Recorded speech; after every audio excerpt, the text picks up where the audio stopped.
kaya naman pala wala ka sa bahay. Nandito ka lang pala. Tsaka, bakit ka malungkot? May problema ka ba? Mahal, bakit mo iniwan si Athena?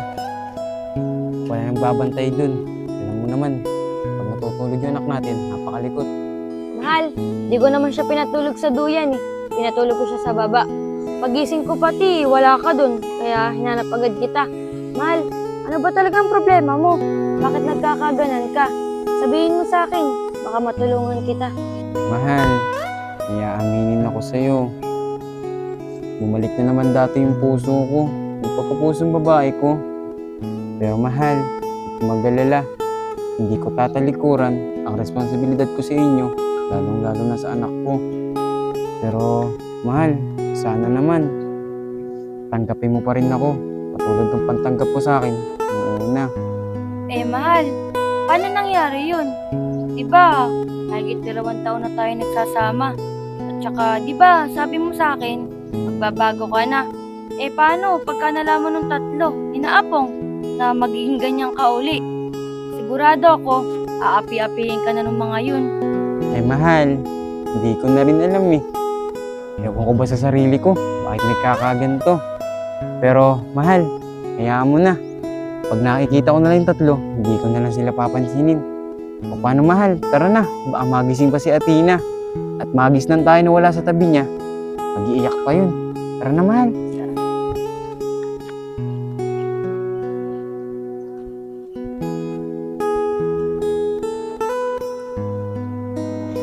Mga tol, wala ba kayo napapansin?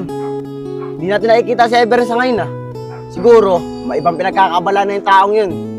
Naku tol Lapong, huwag na nga natin masyadong pansinin yung Saber. Alam mo naman, nagpakalalaki na yun eh. Kaya nga mga tol, baka mamaya, pagkain na pa tayo dun, hindi magdalawang isip na labanan na tayo.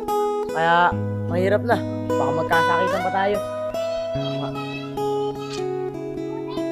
Oh, anong tiniting-ting niyo dan?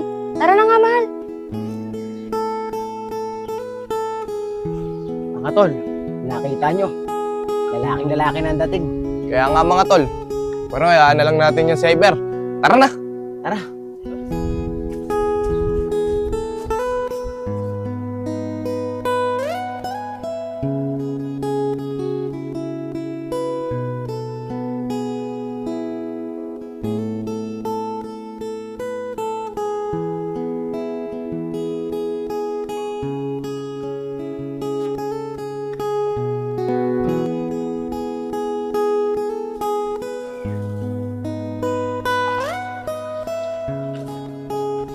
Oh, mahal, alis ka na ba?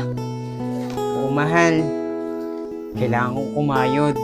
Alam mo naman, malapit na mag-aral si Athena. Kailangan natin makaipon.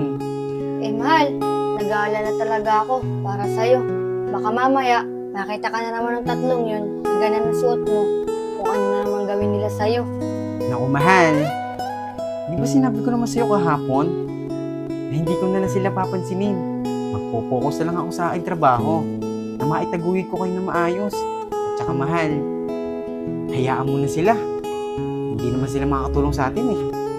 Mahal, tama ka nga. Hindi nga sila makakatulong sa atin. Tsaka, imbis patulan mo sila, focus ka na lang sa iyong trabaho. Oo mahal, paano mahal? Mauuna na ako Alam ko, bis na ako ng kumare ko. Paano mahal? Mauuna na ako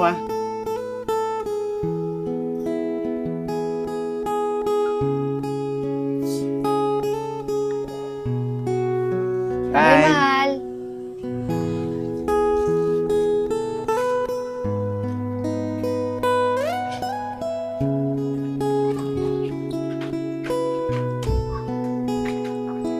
Nag-aalala talaga ako sa mahal ko.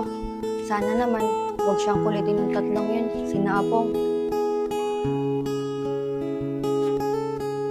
Oscar, asan na ba yung si Ayag? Napakatagal naman. Baka mamaya, wala na tayo makakalaban sa court. Uy mga tol, pasensya na kayo sa akin nalate ako. Tol Ayag, wala namang bago sa'yo Lagi ka naman late.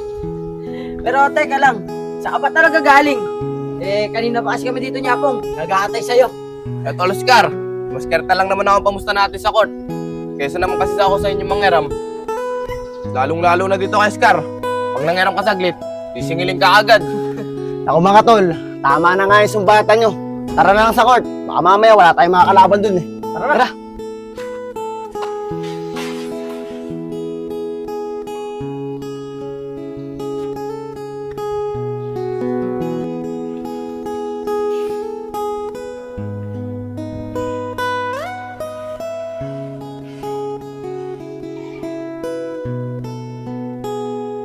Mga tol, totoo ba yung nakikita natin? Hindi pa tayo nananaginip. Hindi tol, hindi tayo nanaginip. Di ba kahapon, nakita pa natin yan, lalaking lalaki. Kaya nga mga tol, lalaki pa yung kahapon. Pero ngayon, Becky na. Iba na talaga ang ihip ng hangin ngayon. Saka tol, Ayos. May paglalaro na naman tayo. Tara na. Tara. Ay, mabuti na lang talaga. Hindi ko sila pinansin. Kinabahan talaga ako dun. Kung pinansin ko sila, guguloy na naman nila ako. Naku, makapagtrabaho na nga. Masisira lang araw ko sa nila pagka pinansin ko sila. Pati beauty ko, masisira din.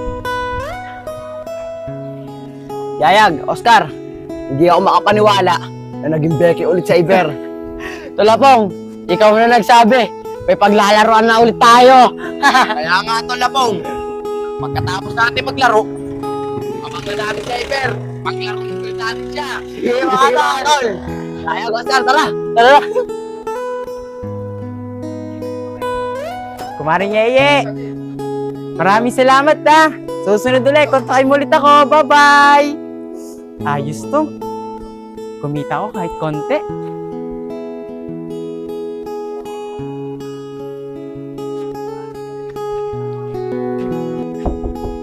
Mahal! Mahal! O mahal, ba't tila maaga pang uwi mo? Eh mahal, umuwi na ako. Kasi kahit papano, kumita na ako kahit konti. Tsaka nga pala mahal, binigyan ako ni Kumaring Yeye ng tip. Ito mahal yung kita ko. At para din kahit papano, makapagpahinga ako ng maaga. Mahal, napakabait naman ni Kumaring Yeye. Buti, binigyan ka ng tip. Kasi pagkakaalam ko dun napakabarat nun. Naku mahal, mali ka. Bago mo nga lang siya nilinisan Nagustuhan niya yung serbisyo ko, kaya niya ako binigyan ng tip. Napakagalante niya. At hindi siya barat tulad ng iniisip mo. Pero mahal, maiba ako. Nakita ko yung 3 kanina. Yan na nga ba ang sinasabi ko, Malik? Kamusta ka na? Anong ginawa nila sa'yo? Sayaktan ka ba nila? Nung nakitang ganyan ang suot mo? Mahal, di ba tulad na sinabi ko sa'yo kanina, hindi ko na lang sila papansinin. At saka, teka nga lang mahal, kasabay anak natin si Athena. Parang hindi ko siya nakikita. Mahal, iniwan ko muna kala MJ. Naglalaro kasi sila nung anak niya Pag kinuha ko si Athena, umiiyak yung anak niya. Pero ang sabi ko, kukunin ko na lang mamaya. Pero mahal, kumain ka na ba? Hindi pa nga mahal, nagugutom na nga ako Sige mahal, pagsasandok kita. Thank you mahal.